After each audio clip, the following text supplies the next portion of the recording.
Hey everyone, welcome back to the show. Grab your coffee, pull up a chair, and let's dive right into the single biggest political question hanging over the Middle East today.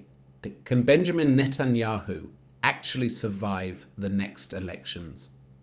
Now, before we look at Bibi's chances, we have to talk about why political analysts, historians, and ordinary citizens across the country are calling this upcoming vote the most important election in Israel's history. It's not just hyperbole or typical campaign rhetoric. This is the very first time Israelis are heading to the ballot box since the trauma of October 7th and the years of continuous multi-front war that followed. Because of that, this election isn't just a standard choice between candidate A and candidate B. It is a fundamental, existential referendum on the future character of the state of Israel.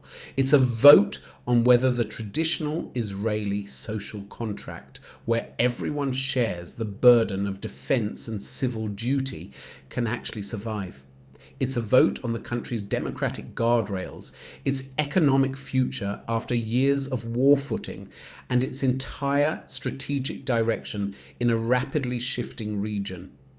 In short, Israelis aren't just choosing a prime minister, they are deciding what kind of country Israel is going to be for the next generation. And central to that entire question, as always, is Benjamin Netanyahu.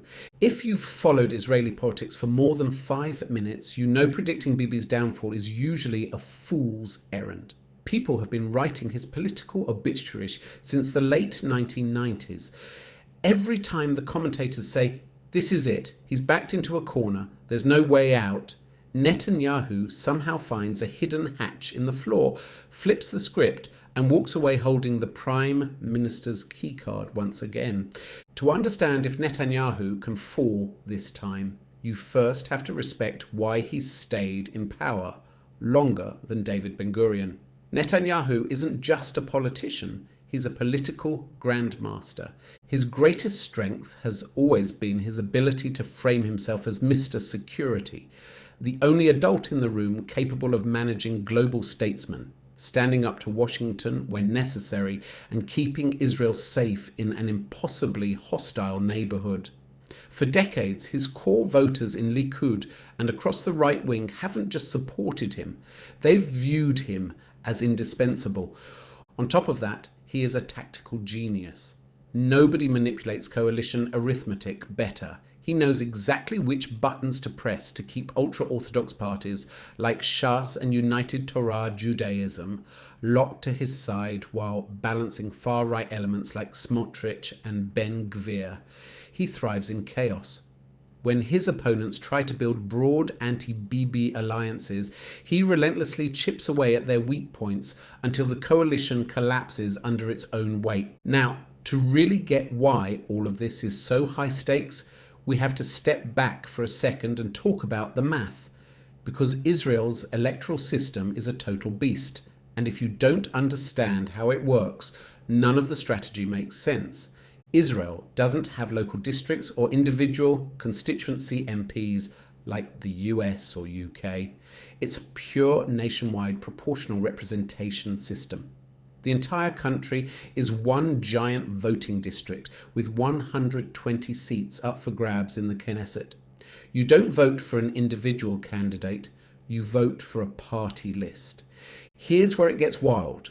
To win a single seat in Parliament, a party has to cross an electoral threshold of 3.25% of the total national vote. That sounds small, but 3.25% translates to roughly 4 seats. If a party gets 3.24%, they get 0 seats, and every single one of those votes is thrown in the trash. In recent elections, hundreds of thousands of votes were completely burned because small parties fell just a fraction of a percent short of that line. And that brings us to why everyone in Israel talks in terms of blocks rather than individual parties. Nobody in Israel ever wins an outright majority of 61 seats on their own. It has literally never happened in the country's history. So the election isn't actually about which single party gets the most votes. It's about which political bloc the pro-Bibi camp versus the anti-Bibi camp, can assemble at least 61 seats in a post-election coalition. If Likud finishes as the largest single party with, say, 30 seats, but Netanyahu's natural allies only add up to 28 seats, he's stuck at 58, he can't form a government. On the flip side, if the opposition bloc reaches 61 seats, even if it's made up of 5 or 6 different parties, they get the first shot at forming the government. That's why a party falling just below that 3.25% threshold isn't just a loss for that party.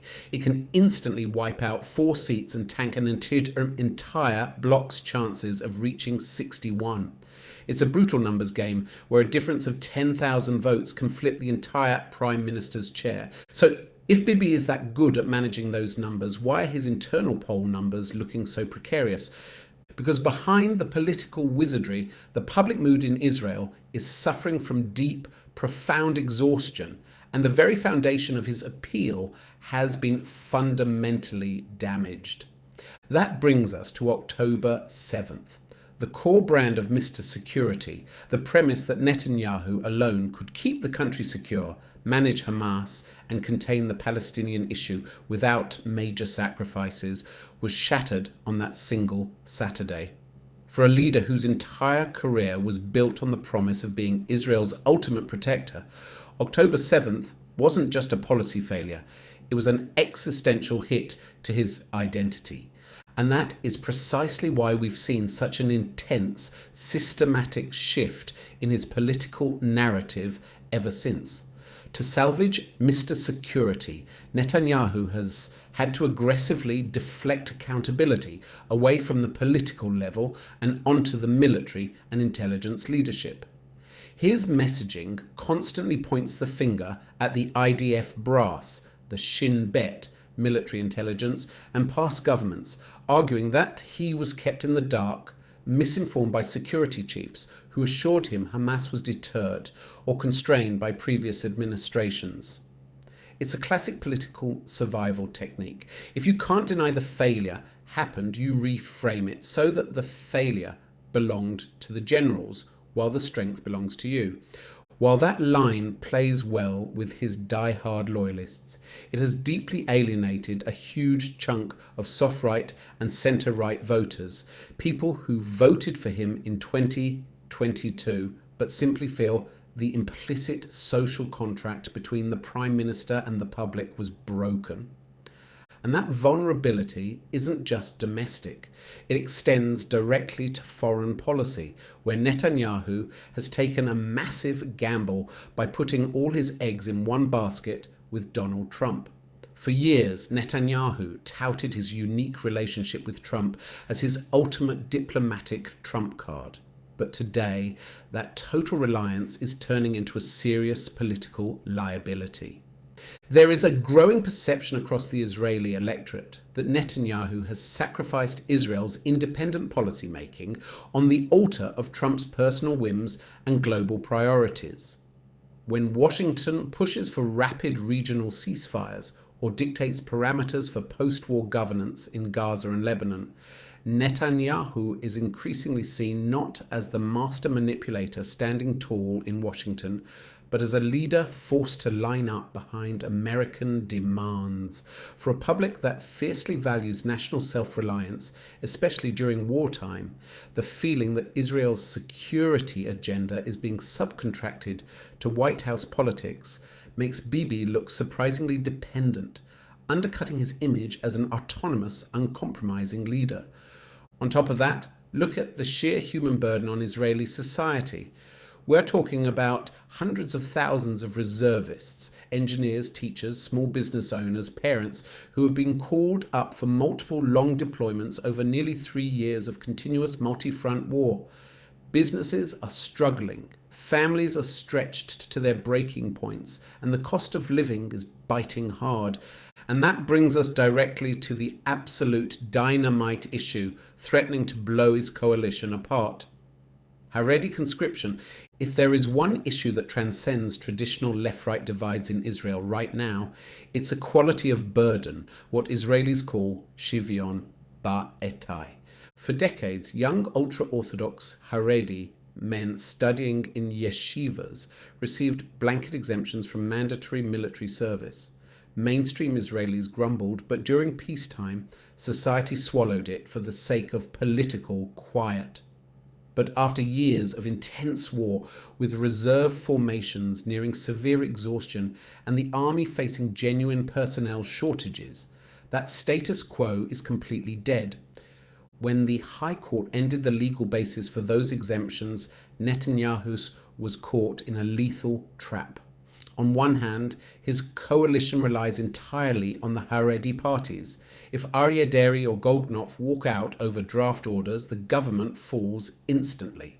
On the other hand, mainstream Israeli society, including a massive portion of Netanyahu's own secular and national religious Likud base, is saying, "Our sons and daughters are dying in combat and spending 100 days a year in reserves.